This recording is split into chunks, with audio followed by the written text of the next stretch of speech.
All right, what's up? I'm Tyler Russell. We are backstage right now, the House of Blues Anaheim, downtown Disney, with Imagine Dragons. Can everyone show your excitement, please? It's really unenthusiastic, guys. We're 2 hours before a show here that they're back to take. I'm just between my caffeine peaks of the day, so my caffeine from early in the morning is wearing off, and I haven't had my second coffee yet. So you will escalate once the show begins. Excitement will just be escalating from here, I think. Yeah. We're here with Ben, Wayne, Daniel, and Dan of Imagine Dragons. Was that right? Okay, good. I got it. You guys are with Atlas Genius tonight on stage. You've been touring the whole nine. You're almost done. Only a few shows left. Take us there. How has the tour been after the massive success? It's been awesome. Every show has been, sold out and special in its own way. We've had bigger shows, smaller shows up in Canada, but it's amazing. We don't feel really done yet because of our schedule. We're done with this part of the U.S. tour, but then we have a day off, and then we go to Europe, and then back to the U.S. and maybe Asia and Australia after that. So. Right. We're kind of road warriors. And I'm sure this is the question that everybody asks you, but I mean, you guys have been a band for a while, and everybody found you recently. So what has it felt like to have your hard work finally be paid off to the amount of success that you've achieved, It's really, for us, it's been this gradual growth. It's kind of like we've been working hard ever since we started, and it's just been, just keeping on pushing that ball up the hill. It's been incredible to see over the last year the way people have started to respond more. It's like we're still playing the same amount of shows, but there's more people coming out to them now. And it's, we're the luckiest band in the world. Yeah, we're just so, it's surreal to be in the position that we find ourselves in. Every musician's dream is to be, busy playing music and traveling, so we're just so happy. Yeah, and you've done it. I mean, some facts off the top of my head. It's Time, I believe, has set the record in 2012 for the top 10, the longest. You're the best debuted first rock album since 2006, highest on the Billboard charts. So yeah, I mean, you have officially achieved mainstream success, so congratulations. My hat's off to you guys. What's the tour been like with Atlas Genius? Any embarrassing stories? No embarrassing stories. Those guys are great. It's been a lot of fun on the road. We haven't really gotten into any intense prank wars, but I think in the last few shows, the pranks are going to be ramped up a little bit. It's kind of the way the tour goes. There actually was one show we had on our rider for a little while, a smartly dressed butler monkey to serve us shrimp cocktail. And one of the venues we played, they had a man in a gorilla costume and a hat come in with a tray of shrimp cocktail. And it happened to be during Atlas Genius's set. So we're like, oh, that's amazing. We need you on stage right now. Just sent him out there. He started jumping around, dancing. They had no idea what was going on. It was, yeah. Any more planned for the rest of the tour? Can you reveal yet? I wish we could. I mean, we have to have a meeting of the minds of sorts and come up with a really good prank. There's a songwriting meeting followed by a prank on touring bands. The prank meeting takes precedent for sure. All we know that people will die. That's all we know for sure. Atlas Genius fans are going to tweet at you after this. Please don't kill my favorite band, for example. Another thing about you guys secretly, I actually learned this today reading your Wikipedia, which, by the way, someone hacked your Wikipedia and wrote under your bio how amazing you are, all in capital letters. It's nothing about you. It says something like, these guys are so amazing, I love them. Soon, I think the Wikipedia police will probably... The Wiki police? Yeah, the Wiki police. Anyway. I can actually verify that fact, so... Yeah, so... So that is a factual statement. Is there a citation? Did that. Anywhere? So there is, in fact, a fact in your Wikipedia that Imagine Dragons is an anagram, I did not realize this, for a secret word or phrase that only you know, that I, as a fan and radio personality, am not allowed to know. It started out as, I don't think we were planning on keeping our cards close to our chest this long, but the pressure started building and everyone started coming to the shows with suggestions, and it became kind of a fun thing. So, yeah, we haven't revealed it to anyone, not even our mothers, and... so we can't tell you, or our moms will kill us. Anyway. What is the craziest suggestion of the anagram that you've received, or some that you can throw out there? I would say migraine gonads is a little bit off the wall. What do you think, Dan? I mean, that might be it, actually. That might be the anagram, so maybe he's just trying to throw you off the trail. You don't know. In what situation would you have been in life to say, you know what, I'm going to name my band Migraine Gonads? A really bad situation in life, I think. You obviously have never been on the road. Speaking of which, Does road life get? I mean, you guys, like you said, after this are still touring. You're going to Europe. Are you can't be tired of it yet because you're appreciating the success. But I mean, does it wear on you and your home lives and all of that stuff? I think the hardest part is just staying healthy. It's really easy to get sick being on the road all the time. So, just pushing the fluids, emergency. Are you a bit of a health nut? You have to become a health nut. Yeah, there's a treadmill over there. Can we get Sasha? Can you get a shot of that treadmill right there?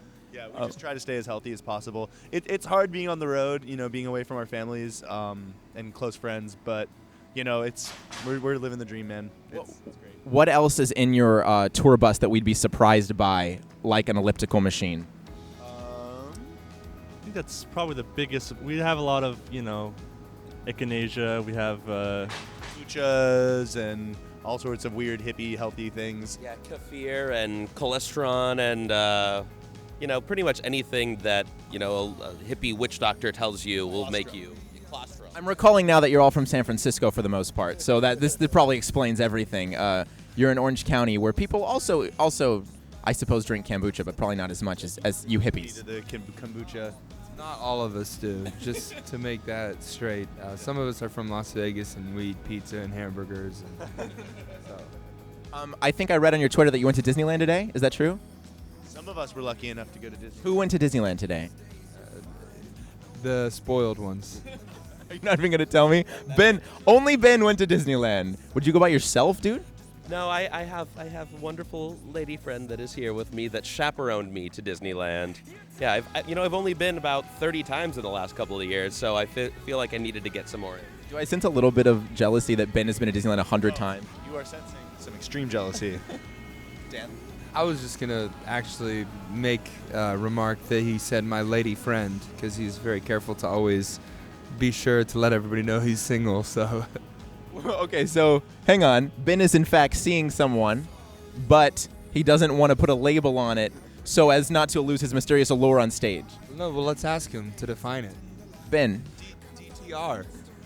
for the masses, do you care to come out with your lady friend's name and address?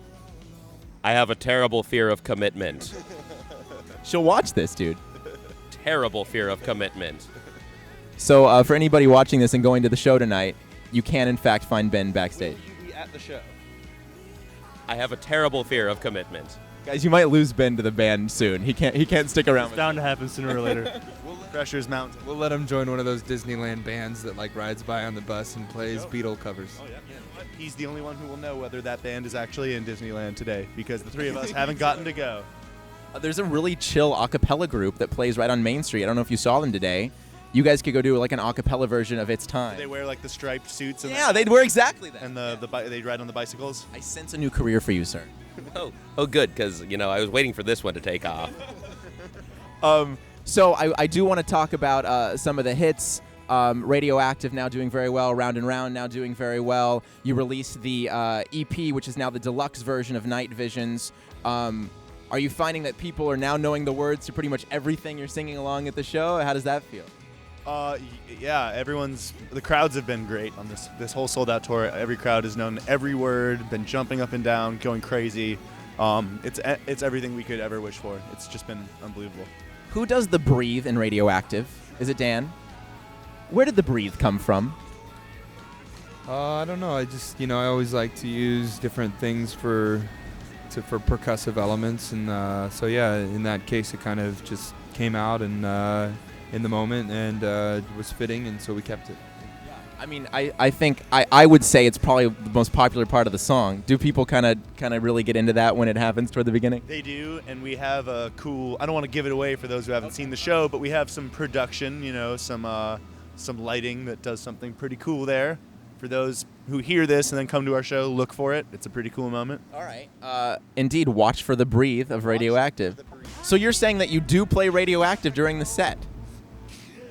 If we play Radioactive during the set. No, I think yes, we play Radioactive. All right, yeah, this is probably something okay to admit. I want to also talk real fast. You guys were on Letterman. You've played all the late shows. I've understood that's a really frenzied process. They get you on, they get you off. You got to do it quick. How was the experience? Yeah, I think it's more just when that red light goes on, it's like you have one chance, you have one take to get it right. And so, you know, The red light always meant stop. It's when the green light went. That's why you. This is why you guys screwed it up. that's why I'm not playing at all during any of the shows. That explains everything. But it was cool. It was great. Yeah. Late night is it's a scary experience, like he's saying, you know, because it's kind of do or die. But you know, luckily we had 4 years under our belt of a lot of do or die situations, and so you kind of learn how to cope with that in the moment, and it helps you feel a little bit, calms your nerves a little bit more, you know, after you've played a lot of gigs. So. Well, we've been so pleased to see you guys be so successful. I mean, you guys have been grinding it out, like you said, and it's been a slow increase. And finally, these past couple years, I mean, you've really done so well on the charts. And not only on the charts, but I mean, that only reflects how well you've done mainstream, but your music's so great too. So congrats, you guys. We're excited for the show tonight at House of Blues. And next time you're in Laguna Beach, KX 93.5, Beachside Studios, I invite you. All right? Yeah, thanks, dude. Thanks. We're again at House of Blues, downtown Disney in Anaheim. Imagine Dragons. Thanks so much, guys. See you soon.